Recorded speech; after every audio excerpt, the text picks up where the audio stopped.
इस साल की शुरुआत में मैंने धन्यवाद के विषय में आपको सिखाया था, थैंकफुलनेस के विषय में। और थैंकफुल रहने से यानी धन्यवादित रहने से और परमेश्वर का धन्यवाद करने से हमें क्या लाभ है, क्या फ़ायदा है, मैंने बताया था। अगर वो टीचिंग आपने नहीं सुनी है, आपने मिस की है, तो आप उसको फिर से सुनिए। यूट्यूब में है वो टीचिंग थैंकफुलनेस के विषय में, उसको सुनिए। उसको सुनने से आपको बहुत लाभ होगा। आज मैं आपको एक विशेष विषय पर बताने जा रहा हूं, वो है अनथैंकफुलनेस, यानी धन्यवादित ना होना। या मन में जब आप धन्यवादित नहीं है, यानी आपके मन में जब धन्यवाद नहीं है, तो आपको क्या नुकसान हो सकता है। तो पिछली टीचिंग में धन्यवाद रहने से क्या फायदा हो सकता है मैंने बताया। आज मैं आपको बता रहा हूं कि धन्यवादित ना रहने से, यानी जब आपके हृदय में धन्यवाद है ही नहीं, तो आपको क्या क्या नुकसान हो सकता है और उससे कैसे हम बच सकते हैं। हम चलते हैं रोमियो की पत्री में, नया नियम में, रोमन्स चैप्टर 1 पहला अध्याय में ही। और जो लोग प्रभु में हैं और जो लोग नए हैं उनको बताना चाहूंगा कि रोमियो की पत्री जिसमें से अभी हम पढ़ने जा रहे हैं, ये मसीही जीवन की बुनियादी बातें हमें सिखाती है। इसलिए हम इसी पत्री में से देखने जा रहे हैं कि हमारे जीवन की बुनियादी बातों को लेके, यानी हमारे जीवन की जो नींव है उसमें क्या क्या होना चाहिए और क्या नहीं होना चाहिए, उसको लेके परमेश्वर हमें बता रहा है। हम ध्यान से पढ़ेंगे और ध्यान से सुनेंगे। और आपसे रिक्वेस्ट करूंगा कि आप सब अपनी अपनी बाइबल्स खोलिए, रोमियो की पत्री का पहला अध्याय, the first chapter of the book of Romans. और हम सब मिलके ध्यान से पढ़ेंगे। पहला अध्याय का 21वां पद में, फर्स्ट चैप्टर 1 वर्स 21, इस कारण कि परमेश्वर को जानने पर भी। अब हम पीछे को आप समय लेके पीछे की बात है, यानी शुरुआत से लेके आप समय लेके पढ़ सकते हैं, लेकिन अभी हम पूरा अध्याय को यानी शुरू से पहला पद से नहीं पढ़ेंगे, 21वां पद से ही पढ़ रहे हैं। लेकिन आपसे रिक्वेस्ट करूंगा कि समय निकाल के इसको भी पढ़ लीजिए, पूरे शुरुआत से ही पढ़ लीजिए और अच्छी तरह समझ आएगा। यहां पर परमेश्वर स्वयं कहता है कि इस कारण कि परमेश्वर को जानने पर भी उन्होंने परमेश्वर के योग्य बड़ाई और धन्यवाद नहीं किया। तो यहां पर बात किसके बारे में हो रही है? उन लोगों के विषय में बात हो रही है जिनको परमेश्वर के बारे में पता चला और जिन्होंने परमेश्वर की महानता को समझा। उनको समझ आया कि परमेश्वर कितना महान है, कितना प्यार करने वाला है, कितनी करुणा है परमेश्वर की, और कितना वो हम पर एहसान करता है। ये सब कुछ लोगों को समझ आया। और इस पत्री को पढ़ते हुए आप यदि ऐसा सोच रहे हैं कि ये बात उन लोगों के लिए सिर्फ उनके बारे में है जिन्होंने सब कुछ जानने के बाद विश्वास नहीं किया, तो मैं आपको बताना चाहूंगा ये सिर्फ उनके लिए नहीं, ये उन लोगों के लिए भी है जिन्होंने विश्वास किया, जिन्होंने इस बात को समझा और माना कि यीशु ने मुझे पाप से छुड़ाने के लिए अपना जीवन दिया और यीशु को प्रभु मान के अंगीकार किया। उनके लिए भी इसमें बात हो रही है। ये ध्यान में रखते हुए हम पढ़ते हैं।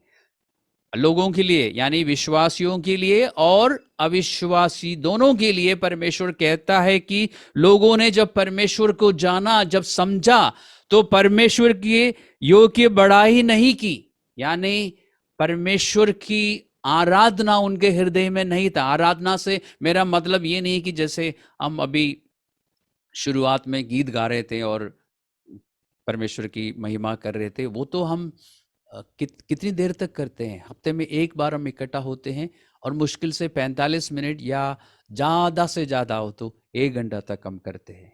उसके बारे में बात नहीं हो रही है। यह है कि परमेश्वर को परमेश्वर जानते हुए परमेश्वर के आगे अपने हृदय को झुकाना। और ये हम हर समय कर सकते हैं, करना चाहिए कि हमारे सोच विचार में, हमारी बातचीत में और हमारे व्यवहार में हमारा हृदय हमेशा इस बात को इकरार करे कि हमारा परमेश्वर ने हम पर एहसान किया है। परमेश्वर ने मुझसे इतना प्यार किया कि मुझ पर एहसान किया है। आज जो कुछ मेरे पास है उसकी ओर से एहसान है। आज जो कुछ भी हूं वो उसकी ओर से है।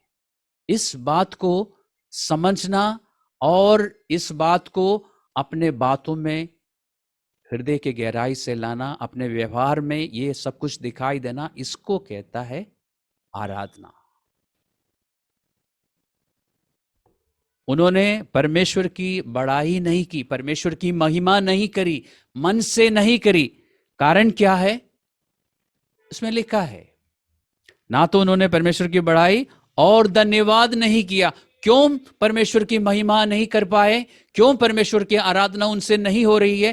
क्योंकि उनके मन में परमेश्वर के प्रति धन्यवाद नहीं है। They are not thankful. अभी हम विश्वासियों के बारे में बात करते हैं। अगर एक विश्वासी जन थैंकफुल नहीं है, धन्यवादित नहीं है, उससे आराधना नहीं होगी। मैं फिर कहता हूं आपसे, गीत गाने से आराधना जरूरी नहीं है कि हो, हाथों को उठाने से जरूरी नहीं है कि आराधना हो, सिर झुकाने से जरूरी नहीं है कि आराधना हो। हृदय झुकना चाहिए।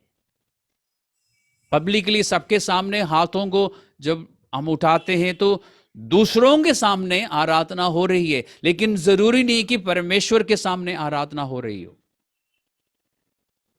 क्योंकि मैं यहां बैठ के हाथों को उठा सकता हूं, सरों को झुका सकता हूं, और आप सब लोग सोचेंगे, समझेंगे कि ये व्यक्ति परमेश्वर की आराधना कर रहा है। जरूरी नहीं है। हृदय झुकना चाहिए परमेश्वर के सामने। हृदय झुकने का मतलब हृदय के विचारों में परमेश्वर को महिमा देनी चाहिए। मैं कभी कभी कहता ना, एक स्टूडेंट के बारे में आपने सुना होगा, मुझसे कई बार सुना होगा, कि एक शरारती लड़का था जो कभी टीचर की बात नहीं मानता था, टीचर्स की बात नहीं मानता था। टीचर्स तक आके उसको समझाना ही छोड़ दिया था। लेकिन एक नई टीचर आई, वो बहुत स्ट्रिक्ट टीचर थी। उसने उस और वो टीचर नहीं थी, उसको जानती भी नहीं थी उसको। उसने जब शरारत की तो उसको बोला खड़े हो जाओ, और टीचर इतना स्ट्रिक्टली बोला कि वो पहली बार लाइफ में किसी ने उसको पनिशमेंट दी, उसको सजा दी है। उसको बोला खड़े हो जाओ, तो पूरी क्लास में यानी पूरे सेशन में उसको खड़ा रहना पड़ा। तो क्लास जब खत्म होगी तो स्टूडेंट्स ने बोला, बाकी बच्चों ने बोला कि आज तो टीचर ने तुझे खड़ा किया पहली बार। तो कहते हैं कि मैं खड़ा तो था, लेकिन मन में मैं बैठा हुआ था। तो बात यह है, मन में आप कैसे क्या कर रहे हैं, क्योंकि परमेश्वर मन को देखता है। और हम अक्सर इस बात को भूल जाते हैं कि परमेश्वर मन को ही देखता है। आपने सर झुकाया है, परमेश्वर इस बात को नहीं देखता। आपके मन में आपका हृदय झुका हुआ है कि नहीं, परमेश्वर इस बात को देखता है। आपने हाथ जरूर उठाया होगा, उछला कूदा होगा, परमेश्वर उसको नहीं देखता। आप मन में उछल रहे थे कि नहीं, आपके मन में आपका हाथ उठा हुआ था या नहीं, इस बात को परमेश्वर देखता है। इसलिए हम ये सारे कामों को कर सकते हैं बाहरी रूप से, और तभी हमसे आराधना नहीं होगी अगर हमारा मन परमेश्वर के प्रति धन्यवाद से नहीं भरा हुआ है। तो मन में अगर हम धन्यवादित नहीं है, हम सिर्फ दिखावा कर रहे हैं। हम अपने आप को, मैं नहीं बताता, अभी मैं आपको दिखाता हूं वचन में क्या लिखा है। हम अपने आप को क्या बना रहे हैं। देखिए, उन लोगों के लिए जिन्होंने परमेश्वर को जाना, परमेश्वर का प्यार, परमेश्वर की करुणा, परमेश्वर का अनुग्रह उनको पता चला, उनको समझ आया। ऐसा नहीं कि उनको समझ नहीं आया, उनको समझ आया, तभी उन्होंने परमेश्वर के योग्य बढ़ाई नहीं की, क्योंकि मन में धन्यवाद नहीं था। और फिर क्या हुआ? परंतु व्यर्थ विचार करने लगे, यहां तक कि उनका निर्बुद्धि मन अंधेरा हो गया। व्यर्थ विचार, व्यर्थ की बातें सोचने लगे, बहस करने लगे। ये जो विचार करने लगे, आप हिंदी में पढ़ रहे हैं ना, इसको अगर आप मूल भाषा में पढ़ेंगे, इसका अर्थ है कि मन में वो बहस करने लगे, और फिर एक नतीजा में पहुंच गया कि परमेश्वर का धन्यवाद करने की जरूरत नहीं है। क्योंकि वे लोग ऐसा सोचने लगे कि परमेश्वर मेरा कर्जदार है। यानी जो कुछ अगर परमेश्वर ने इतना बड़ा काम मेरे लिए किया है तो वो उसका तो वो करना चाहिए था, क्योंकि मैं उसकी सृष्टि हूं। परमेश्वर मेरा कर्जदार है, ऐसा सोचकर परमेश्वर के प्रति उनके मन में धन्यवाद नहीं था, और उनका निर्बुद्धि मन जो है अंधेर हो गया। निर्बुद्धि अंधेर हो गया यानी और वो सदा कंफ्यूजन में रहते हैं। उनके मन में खुशी नहीं होती, उनके मन में शांति नहीं होती। क्यों? क्योंकि उनके मन में अंधकार है। ध्यान रखिए, इन्होंने यीशु मसीह पर विश्वास जरूर किया है, यीशु मसीह को प्रभु माना है, इसलिए अनंत जीवन का वारिस है, लेकिन उसके बाद की जिंदगी में ये धन्यवाद ना होने के कारण अंधेरे में रहते हैं, अंधकार में रहते हैं। और ऐसे लोगों के लिए परमेश्वर कहते हैं कि इनका मन निर्बुद्धि है, यानी वो अपने आप को बेवकूफ बनाते हैं। सोचते हैं कि मैं दुनिया को बेवकूफ बना रहा हूं, नहीं, वो अपने आप को बेवकूफ बना रहे हैं। तो धन्यवाद ना होने के कारण क्या होता है? मन निर्बुद्धि हो जाता है और मन में अंधकार भरा रहता है। परमेश्वर के पास दिल से नहीं है, शरीर से तो है, चर्च में है, चर्च से जुड़ा हुआ है, लेकिन परमेश्वर के साथ मन से नहीं है, इसलिए परमेश्वर की ज्योति से वो दूर है, उनके मन में अंधकार है। एक और पद आपको दिखाऊंगा, बल्कि दो और जगहों में आपको ले जाऊंगा, उसके बाद हम देखेंगे इसका उपाय क्या है, इससे बचने का उपाय क्या है, हमें क्या करना चाहिए। बल्कि मैं वो बता चुका हूँ पिछले उस सेशन में। इस साल की शुरुआत में मैंने जब धन्यवाद के विषय में सिखाया तो मैंने उपाय सिखाया है, लेकिन आज फिर से याद दिलाऊंगा आपको। हम चलते हैं तिमोथी की पत्री में, दूसरी तिमोथियस, second letter to Timothy, the book of Timothy, तिमोथियस की दूसरी पत्री में चलते हैं। क्योंकि एक मनुष्य के लिए परमेश्वर की महानता का समझ आने के बाद दो ही विकल्प है, या तो वो परमेश्वर का धन्यवाद करेगा या फिर धन्यवाद नहीं करेगा। बीच का कोई स्टैंड नहीं है। परमेश्वर को जानने के बाद आप इन दोनों में से एक को चुनेंगे, और चुनने का अधिकार आपके पास है। और परमेश्वर चाहता है कि आप गलत चुनाव ना करें। सही चुनाव क्या है? हम परमेश्वर के प्रति धन्यवादित रहें, परमेश्वर के लिए मन में धन्यवाद इतना हो कि मुंह से निकले, हमारी बातचीत में वो धन्यवाद प्रकट हो, हमारे व्यवहार में ये प्रकट हो कि हम धन्यवादित है। और दूसरा विकल्प क्या है? ये समझना है कि अगर परमेश्वर ने मुझ पर कुछ एहसान किया है तो वो एहसान नहीं है, वो कर्जदार है, क्योंकि मैं उसकी सृष्टि हूं, मैंने अपने आप को नहीं बनाया, परमेश्वर ने मुझे बनाया है। इंसान इस तरह की सोच में चला जाता है। तिमोथियस की दूसरी पत्री का तीसरा पद को हम देखते हैं।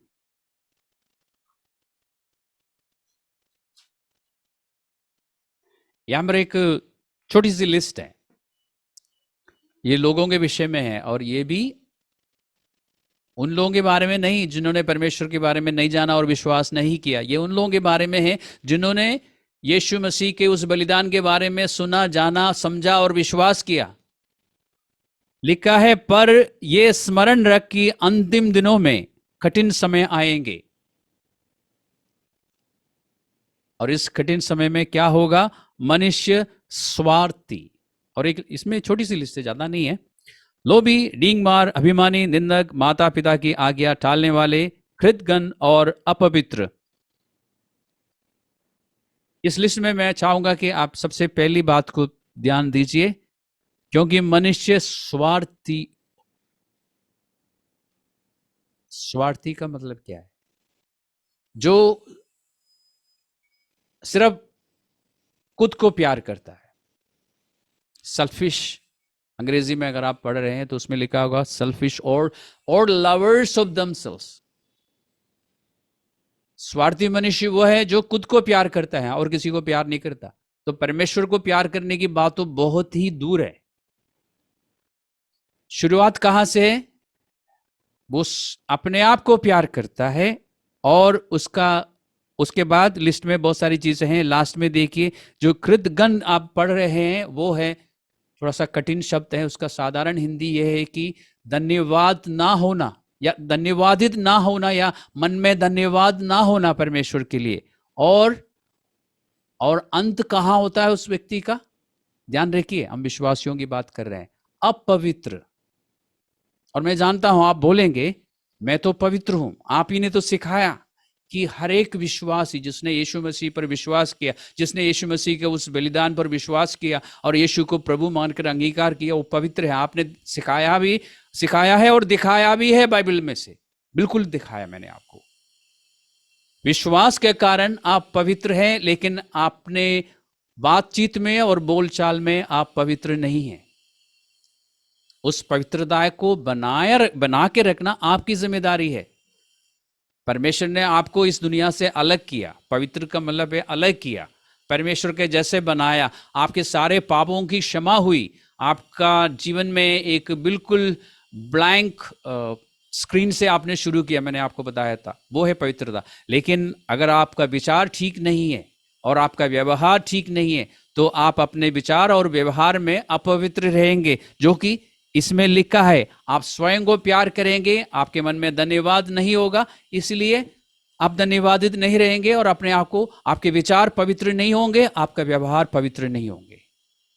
और इसमें लिखा है लोग कैसे होंगे, इसमें आपके लिखा ना कि जैसे लोभी होंगे, लालच और डींग मार और अभिमानी, यानी यानी अंग्रेजी में प्राइड और जेलसी और एनवी और कंपटीशन, और ये सारी चीजें आपकी जिंदगी में रहेगी। आपके जीवन में मैं दो बातें कह सकता हूं कि खुशी नहीं होगी। आप बाहर से मुस्कुराएंगे, मजाक भी करेंगे, लेकिन आपके अंदर खुशी नहीं होगी। आप लोगों को दिखाएंगे कि मैं बहुत खुश हूं, लेकिन अंदर ही अंदर आप जानते हैं कि आप सफर कर रहे हैं। और मैं आपको बताना चाहता हूं कि अगर आप धन्यवादित नहीं है तो आप दुखी रहेंगे, सदा दुखी रहेंगे। बल्कि एक और बात मैं आपको कहता हूं कि अगर आप धन्यवादित नहीं है, और विश्वासियों से मैं कहता हूं कि अगर रोज अपने आप को चेक करते समय आपको दिखाई देता है, पता चलता है कि आपके मन में धन्यवाद नहीं है, तो मैं आपको कहता हूं कि जिस रास्ते में आप आगे बढ़ रहे हैं वो फिसलन भरा हुआ रास्ता है। आप गिरेंगे जरूर और उठना मुश्किल हो जाएगा, क्योंकि फिसलन भरा हुआ रास्ता है। उस रास्ते में मत चलिए। परमेश्वर की महानता को देखते हुए, परमेश्वर के प्यार को समझने के बाद धन्यवादित होना शुरू कीजिए, धन्यवाद करना शुरू कीजिए परमेश्वर का। परमेश्वर, गॉड डज नॉट ओव यू एनीथिंग। परमेश्वर आपका कर्जदार नहीं है। अगर आप परमेश्वर ने आप पर एहसान किया है तो वो एहसान है, वो कर्जा नहीं है।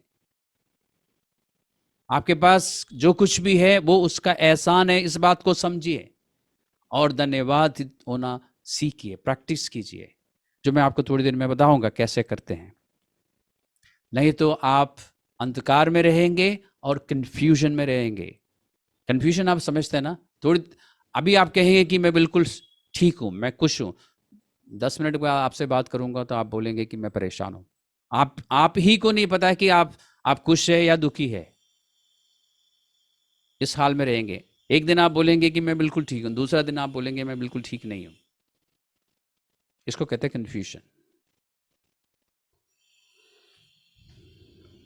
हम इसमें नहीं जाएंगे। इस मिसरेबल, इस दुख भरा जीवन में हमें रहना नहीं चाहिए। मैं आपको एक लास्ट उदाहरण वर्ष दिखाता हूं, और इससे आपको और भी पक्के तौर पर पता चल जाएगा कि धन्यवाद मन में होना और धन्यवादित रहना ही हमारे लिए अच्छा है। कुरिन्थियों की पहली पत्री, फर्स्ट कोरिन्थियंस चैप्टर 10, कुरिन्थियों की पहली पत्री का 10वां अध्याय में चलते हैं। और फिर मैं आपसे रिक्वेस्ट करूंगा कि आपके पास जो बाइबल से उसको खोलिए और ध्यान से पढ़िए, क्योंकि यहाँ पर मैं ज़्यादा समय नहीं लगाऊंगा आपको समझाने में। जल्दी से बता के मैं आगे को निकलूंगा। और इसमें हमें सीखने के लिए बहुत कुछ है हमारे लिए। आप समय निकाल के इस पत्री का 10वां अध्याय को भी पढ़ लेना। लेकिन परमेश्वर हमारा ध्यान इस अध्याय, वैसे परमेश्वर की सारी बातों में वो चाहता है कि हम ध्यान करें। इस 10वां अध्याय में पहला पद से हम पढ़ते हैं। फर्स्ट कोरिन्थियंस चैप्टर 10 वर्स 1 से हम पढ़ेंगे। हे भाइयों, मैं नहीं चाहता कि तुम इस बात से अनजान रहो कि हमारे सब बाप दादे बादल के नीचे थे और सबके सब समुद्र के बीच में से पार हो गए। ये उस जमाने के विश्वासियों के बारे में है जिनको हम इसराइल कहते हैं। इसराइल के बारे में सारी जानकारी आपको पुराने नियम के पुस्तकों में मिल जाती है, लेकिन यहाँ पर परमेश्वर हमें एक विशेष बात बता रहा है। हमारा ध्यान इस जमाने के विश्वासियों के का ध्यान परमेश्वर उस जमाने के विश्वासियों के जीवन की कुछ बातों की ओर लेके आ रहा है, क्योंकि परमेश्वर चाहता है कि हमें मालूम हो कि उनके साथ क्या हुआ था। और क्यों परमेश्वर चाहता है कि हमें पता चले कि उनके साथ क्या हुआ था? क्योंकि जो कुछ उनके साथ हुआ है वो आज हमारे साथ भी हो सकता है। यानी उनका जीवन जो है, आप ध्यान से सुनिए, उनका जीवन जो है, इस्राएल के लोगों का जीवन, जो समय उन लोगों ने मिस्र देश से निकलने के बाद जंगलों में 40 साल बिताया और फिर उस देश में पहुंच गया जहां पे उनको पहुंचना था, उन सब बातों में से हम बहुत कुछ सीख सकते हैं, यानी हमारी शिक्षा के लिए। दूसरे शब्दों में उनका जीवन जो है हमारे लिए एक उदाहरण है। मैं नहीं कहता कि सही उदाहरण है, लेकिन उदाहरण है, हम सीख सकते हैं। इस बात को ध्यान में रखते हुए हम चलते हैं। परमेश्वर चाहता है कि हमें मालूम हो। और अब समय बचाने के लिए 6 पद में चलते हैं, 6th वर्स। ये बातें हमारे लिए दृष्टांत ठहरी। तो पहला पद से लेके 5वां पद तक जो कुछ बताया गया है आप पढ़ लेना। ये हमारे लिए क्या है? दृष्टांत है कि जैसे उन्होंने, और उसमें इसमें 4 या 5 बातें हैं। उन्होंने लालच की, हमारे लिए आदेश है, परमेश्वर की ओर से रिक्वेस्ट है कि हम लालच ना करें। उन्होंने मूर्ति पूजा की, परमेश्वर कहता है कि मत करना।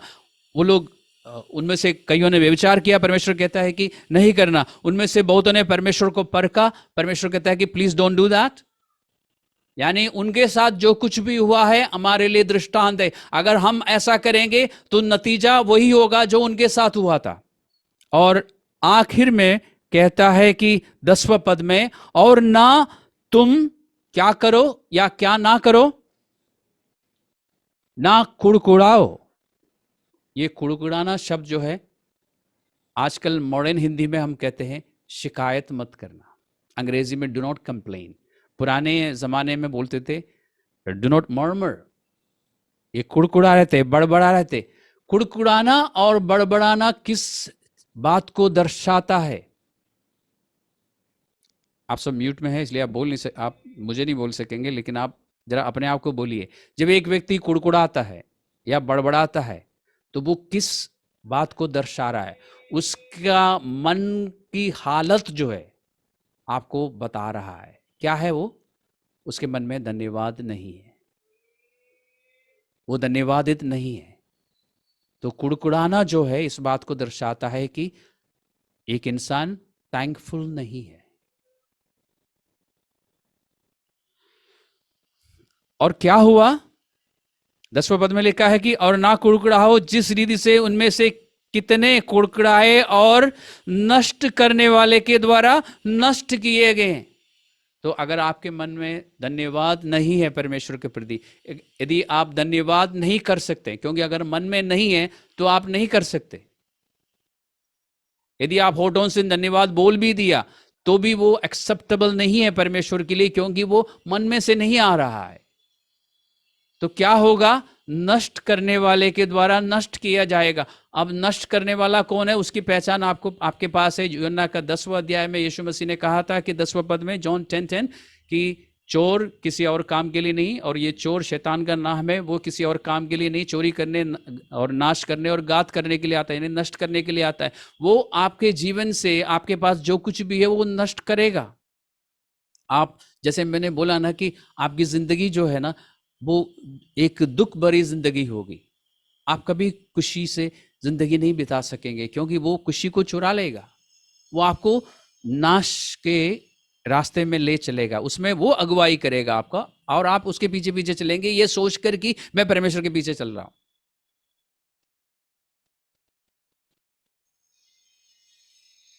इस्राएलियों के जीवन हमारे लिए दृष्टांत है। परमेश्वर बता रहा है कि हमें उस रास्ते में नहीं चलना चाहिए। अभी इसमें 5 बातें हैं, मैंने सिर्फ एक बात आपको दिखाई जो आज के विषय से संबंध रखता है, वो है कुड़कुड़ाना या बड़बड़ाना।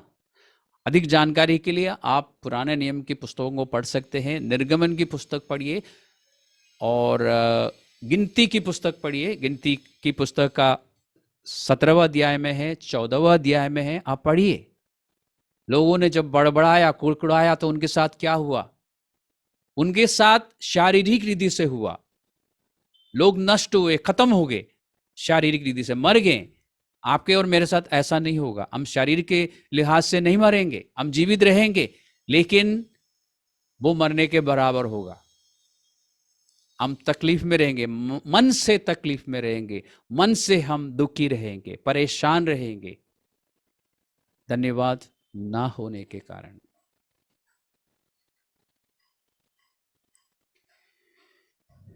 इसलिए आप अपने मन में नोट लिख लीजिए, नोट में लिख लीजिए, बड़बड़ाना या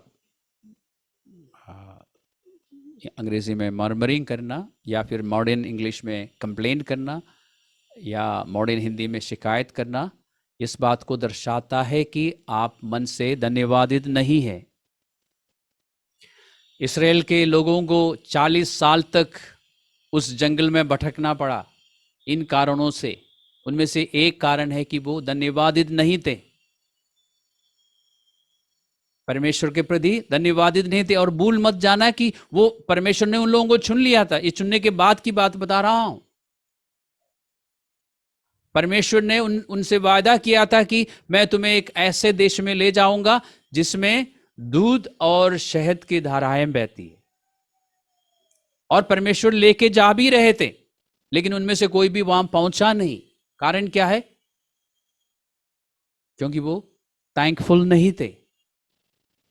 उनके बच्चे पहुंच गए, उनके बच्चों को परमेश्वर ने जाने दिया, लेकिन उनमें उनको जो पूरे रास्ते में बड़बड़ाते रहे, कुड़कुड़ाते रहे, 40 साल तक का समय परमेश्वर ने दिया उनको अपना मन को बदलने के लिए।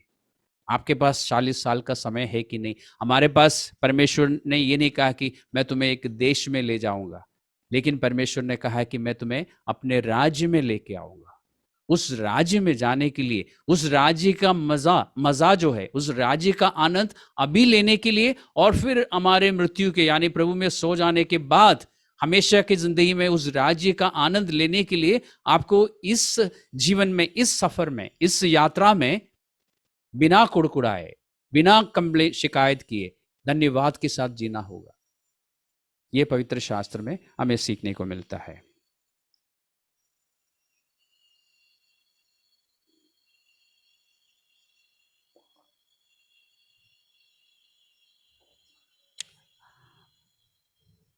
जैसे इनके साथ हुआ वैसे हमारे साथ ना हो।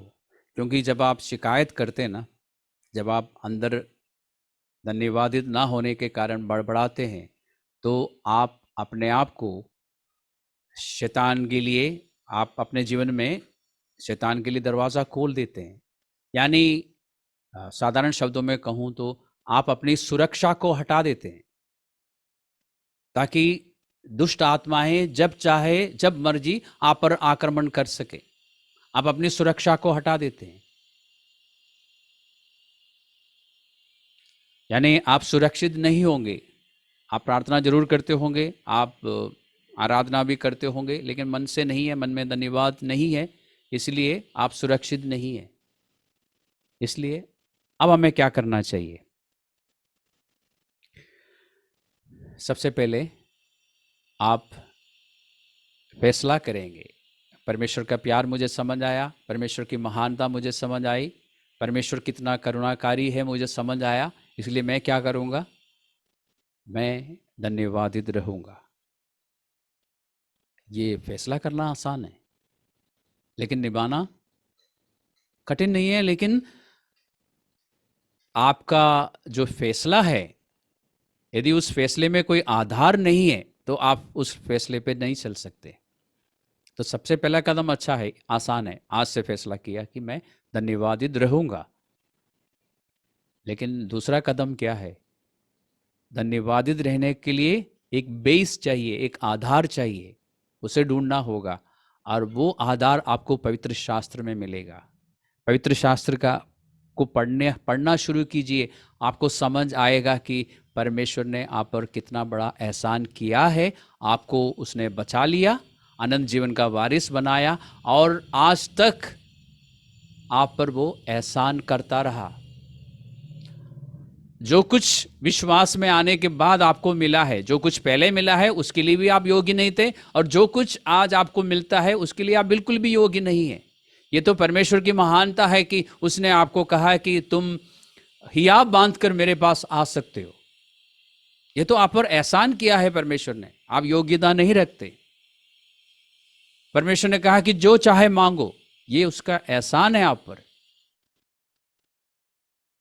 तो कितना धन्यवाद आप करेंगे परमेश्वर का, जब ये बात आपको समझ आए कि ये सब कुछ परमेश्वर ने आपके लिए किया है, और वो बिल्कुल भी आपका कर्जदार नहीं है, बल्कि आप कर्जदार हो। जब इस बात को हम समझेंगे ना, और वो इस बात को समझने के लिए हमें परमेश्वर का वचन का अध्ययन करना होगा।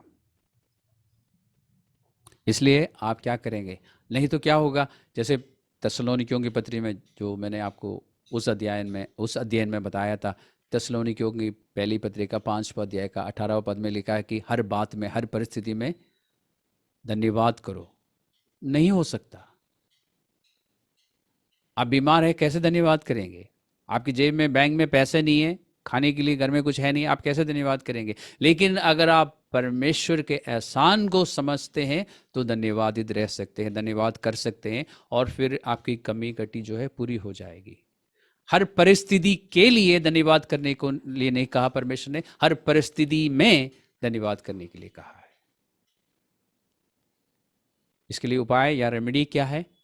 वचन का अध्ययन कीजिए, परमेश्वर का एहसान, जिसको बाइबल में एक शब्द है ग्रेस, उसको और आसान तरीके से मैंने आपको बताया, जो हमारी बोलचाल भाषा में बोलते हैं परमेश्वर का एहसान।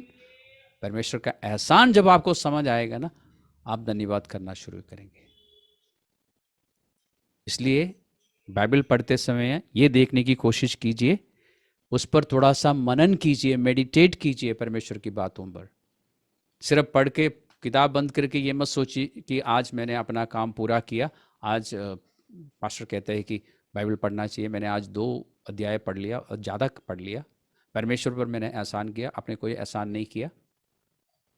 आप पढ़िए और उस पर विचार कीजिए, तब आप धन्यवाद कर सकेंगे, तब आप धन्यवाद से भर जाएंगे, और आपकी बातों में और आपके चाल चलन में वो धन्यवाद दिखाई देगा। बातों में दिखाई देगा, मेरा मतलब ये नहीं है कि आप थैंक यू बोलते रहेंगे, या आप दूसरों को बोलेंगे कि आज मैं बहुत थैंकफुल हूँ। नहीं, आपकी बात वैसे, आपके नॉर्मल बातों में दिखाई देगा कि आप कितना थैंकफुल है। ये कहने से कि आज मैं बहुत थैंकफुल हूँ, जरूरी नहीं है कि आप थैंकफुल हो। लेकिन यदि आप थैंकफुल है, यदि आपके मन में धन्यवाद है प्रभु के प्रति, आप धन्यवादित है, तो आपकी बातों में अपने आप दिखाई देगा। नहीं तो आपके मन में क्या भरा रहेगा?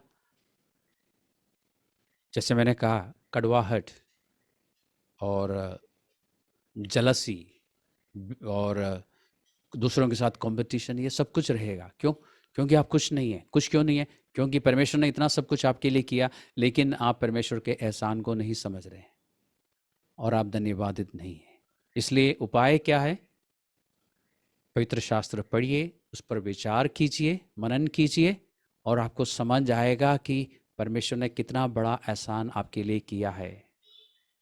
जैसे आपके उद्धार को लेके इफिसियों की पत्री में लिखा है ना कि तुम्हारा उद्धार जो है अनुग्रह ही से हुआ है। यानी ये बहुत बड़ा एहसान है परमेश्वर का आप पर और मुझ पर, कि परमेश्वर ने आपको और मुझे चुन लिया। परमेश्वर कर्जदार नहीं था इस बात के लिए।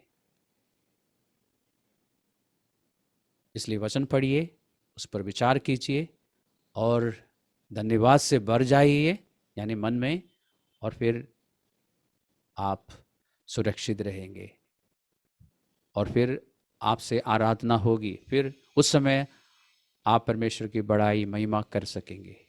आपके मन में जो कि निकल के मुंह से भी आएगा और आपके व्यवहार में, बात, आपके एक्शंस में दिखाई देगा।